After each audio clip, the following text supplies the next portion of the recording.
27 April সকাল 10টা 9। তো ঘুম থেকে একটু লেট হয়ে গেছিলো উঠতে, কারণ রাত জেগে কাজ হচ্ছিল।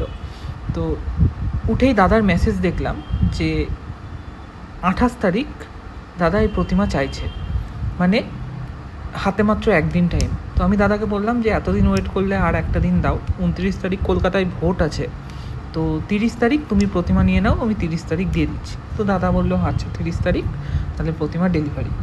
তো এইবার এতদিনে একটার পর একটা ডেট আমার নিজের দোষে ফেল হয়েছে। আমার স্বীকার করতে কোনো দ্বিধা নাই যে একা হাতে কাজ করতে গিয়ে এই প্রতিমার কাজ করার জন্য যেটুকু টাইম আমার দরকার সেইটুকু টাইম আমি দিতে পারছিলাম না, এবং দিতে পারছিলাম না বলেই আমি কাজটা পেন্ডিং রেখেছি এবং দাদাকে বলেছি যে না দাদা, মানে পারিনি শেষ করতে এই ব্যাপারটা। যেমন তেমন করে শেষ করে কাজ দিয়ে দেওয়া আমার ঠিক পছন্দ নয় বিষয়টা, কারণ এটা আমার কাছে খুব একটা চ্যালেঞ্জিং কাজ ছিল যে 1 ফুটের মধ্যে এই প্রতিমা ডাকের সাজের তৈরি করা। দেখো, সিংহ বাকি ছিল, ওদিকে গণেশের মাথা বাকি ছিল, আর টুকটাক টুকটাক করে কিন্তু ক্র্যাক মেটানোগুলো বাকি ছিল। 10টা 50, 27 এপ্রিল সিংহতে মোটামুটি মাটি দিয়ে দিয়েছি, অসুরকে মোটামুটি একটু মোটাসোটা করে আরেকটু মাসল করেছি, মোটামুটি যেটুকু করা যায় একটা এইটুকু মিনিয়েচার প্রতিমার মধ্যে। আঙুল আর আমার মাটির দেওয়ার বিষয়গুলো দেখলে তোমরা সাইজ আন্দাজ করতে পারবে যে প্রতিমা ঠিক কতটা ছোট। তো অনেকেই তোমরা বলো যে সিংহর মুখ দাদা কিভাবে বানাও, তো বড় সিংহ তো দূরের কথা, আর এইটুকু সিংহ বানাতে গিয়ে আমাকে ভালো মতো বেগ পেতে হয়েছিল। এমন একটা মানে পরিস্থিতি, না তোমরা হাতের আঙুল দিয়ে কাজ করতে পারবে, না চেয়ারই ঢুকবে, না তুলি দিয়ে তোমরা ঠিকমতো ব্রাশ করতে পারবে, এবং বেশি কোথাও চাপ পড়লেই, ফোর্স হলেই কিন্তু কিছু না কিছু ভেঙে যাবে, মানে এত সূক্ষ্ম সূক্ষ্ম জিনিসগুলো করা আছে। তো ভয়েস তো আমার শুনছোই, তার সাথে সাথে এই প্রতিমা তৈরির টুকরো ডিটেলিং দেখে নাও। আর আজকের ভিডিওটা দুভাগে ভাগ করে আমি পোস্ট করছি, হয়তো এই পার্টটা এখন তোমরা দুপুরে দেখছো, আর পরের পার্টটা ওই রাত্রি 9:30 10টায় তোমরা দেখতে পারবে। কারণ এই প্রতিমার যদি মানে 27 তারিখেই আমি রং ফেলেছি অ্যাকচুয়ালি, কিন্তু গোটা ভিডিওটা একসাথে দিলে অনেকটা লং হয়ে যেত, আর আমার আইফোন স্টোরেজে প্রবলেম হচ্ছে। 11টা 26 মোটামুটি দেখো সিংহর মুখ করে কেশর করে রেডি, আর মাথার ফেরি লাগিয়ে নিয়েছি মা দুর্গার, এবং লক্ষ্মী সরস্বতীর কানের পাশের ওই কানের মতো করে বাড়িয়ে নিয়েছি। কারখানা গেছিলাম, সমীরদার এই রাধাকৃষ্ণর কাপড়টা আঁকলে রাধাকৃষ্ণ আঁকার কাজ কিন্তু শেষ, 2-3 সেট রাধাকৃষ্ণ ছিল, সমীরদা সব এঁকে ফেলেছে। আর এইদিকে এই অসুরগুলো অ্যারারুট করে মনা আঁকা শুকোতে দিয়েছিল। এই পিকচারটাও একটা মারাত্মক কাজ হতে চলেছে, মোটামুটি 3 ফুট বাই 3 ফুট মনে হয় হাইট ওয়েট আছে। আর এদিকে বিক্রমকে দিয়েছিলাম আমার গণেশগুলো করতে। সিঙ্গেল কিছু গণেশের অর্ডার রয়েছে, যেমন অঙ্কিতদার গণেশ রয়েছে, বাবু সোনা কাকার গণেশ রয়েছে, এবং আরও একটা গণেশ রয়েছে অচেনা একজনের, তো সেগুলোই ওকে করতে দিয়েছিলাম, দিয়ে আবার বাড়ি এলাম। অ্যাকচুয়ালি আমি চা খেতে গেছিলাম, কারখানায় চা হলে আমাকে ডাকে আর আমি চা খেয়ে আসি।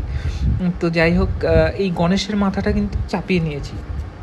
গণেশের মাথাটা শেষ হলে আমার মোটামুটি এই প্রতিমার মাটির কাজ শেষ হয় এতদিনে। গত 4 মাস আগে আমি এই প্রতিমাটা স্টার্ট করেছিলাম কাজ করা। ইউটিউবের প্রথম ভিডিও দেখলে তোমরা বুঝতে পারবে, পাশে লেখা আছে 4 মান্থস এগো। কী আর বলবো। তো দেখো, এখনও আমার খুঁতখুত করছে গোটা প্রতিমা শুকিয়ে যাওয়ার পর, যে এই গণেশের ভুঁড়িটা আর একটু উঁচু হলে আরও ভালো লাগতো। পার্টিকুলার এই জিনিসগুলো, এই স্বভাবগুলোর জন্য আমার কাজ করতে এত দেরি হয় এবং আমার কাজ লেটায়, যার জন্য আমি সময় নিয়ে নিই মানুষের কাছে।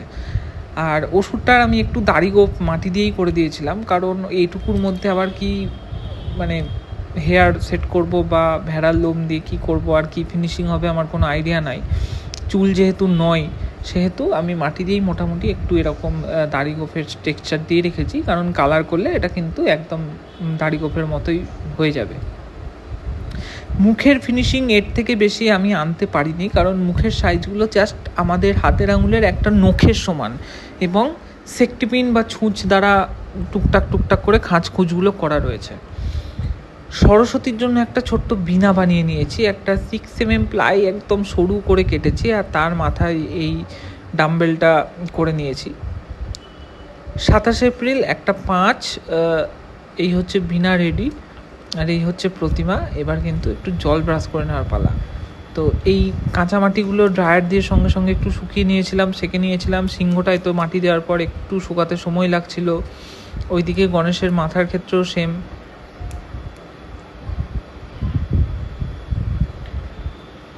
যেগুলো তৎক্ষণাৎ মাটি দিলাম ওগুলো শুকানোর জন্য কিন্তু আমি ড্রায়ার ইউজ করেছি, আর ড্রায়ার দিয়ে ভালো মতো সেঁকে নিয়েছি।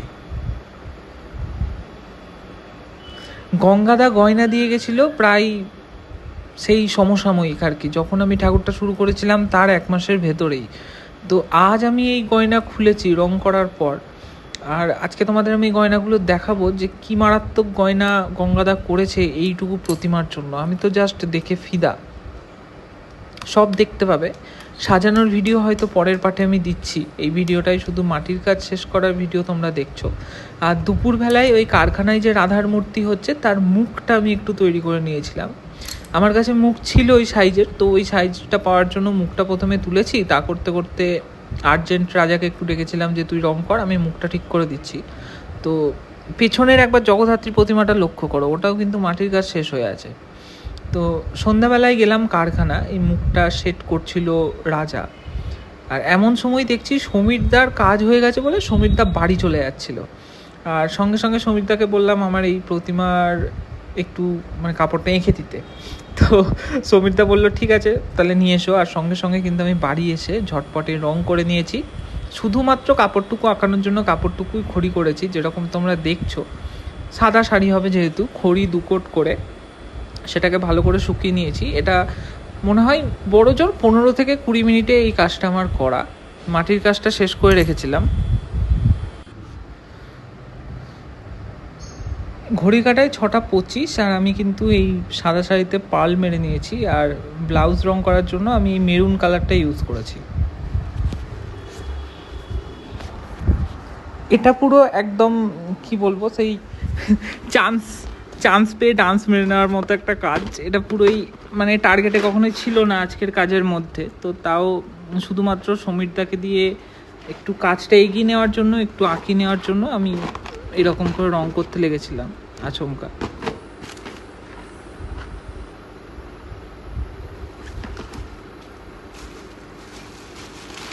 তারপর ছিল সেট দিয়ে নেওয়ার পালা।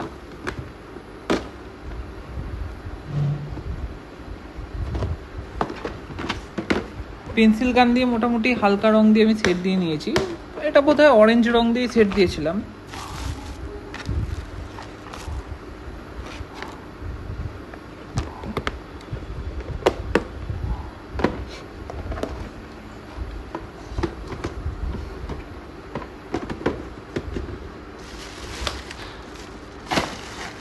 তারপর সমীরদার হাতে মূর্তি হ্যান্ড ওভার করে দিলাম কারখানায়। আর সমীরদা দেখো কত সুন্দর, কত তাড়াতাড়ি নকশাগুলো আঁকতে লেগেছিলো।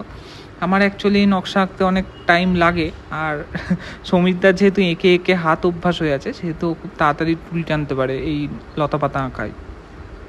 আর এদিকে তোজো ভাই আমাদের চালিগুলো সাজিয়ে নিচ্ছিল কারখানার পিকচারের দুর্গায়। পিকচার তো লোড পিকচার হচ্ছে তোমরা জানোই। আর রাধার কাজটা এবার একবার এক ঝলক দেখে নাও, এত দূর হয়েছে রাধার কাজ। এটারও কিন্তু ডাইস হবে।